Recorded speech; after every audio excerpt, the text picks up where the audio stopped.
और इक़्तिदार की कुर्सी पर बैठकर इमरान खान साबिक आर्मी चीफ की तारीफ में जमीन आसमान एक करते रहे, लेकिन कुर्सी जाते ही गद्दारी के सर्टिफिकेट्स बांटने लगे। इमरान खान के इस यू टर्न पर आपको रिपोर्ट दिखाते हैं। कभी एक पेज का प्रचार किया, कभी जमहूरियत पसंदी पर तारीफों के पुल बांधे, मगर फिर क्या हुआ?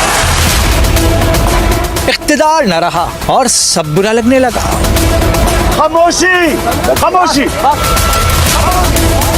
इमरान खान जनरल बाजवा की गैर जानिबदारी के गुण गाते थे, अच्छे ताल्लुकात के नारे लगाते थे, मगर फिर क्या हुआ? इक़्तिदार न रहा, जनरल बाजवा बुरे बन गए। जनरल बाजवा वो हर चीज के हर फन मौला बन गए थे, तो हमें लेक्चर दिए जा रहे थे कि नहीं जी, इनको एनआरओ दे दो और आप सिर्फ इकोनॉमी पे कंसंट्रेट करो। पहले वो हर मुश्किल में जनरल बाजवा को याद करते थे।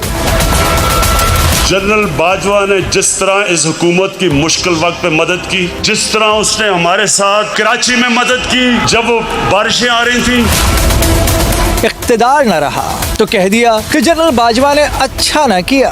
वो था आर्मी चीफ उस वक्त के जनरल बाजवा, इन्होंने ये फैसला किया हमें हटाने का। यू टर्न से पहले जनरल बाजवा एक सुलझे हुए शख्स थे, लेकिन फिर क्या हुआ? जनरल बाजवा आपको भी दाद देता हूँ, हमें हटाने का। इक़्तिदार न रहा और इमरान खान पछताने लगे कि क्या कर दिया। इमरान खान जनरल बाजवा की इज्जत अपनी इज्जत समझते थे। कोई बाहर का लीडर कहे कि आर्मी चीफ आपका दहशतगर्द है और इमरान खान बहुत अच्छा है, मैं अपनी तौहीन समझूंगा।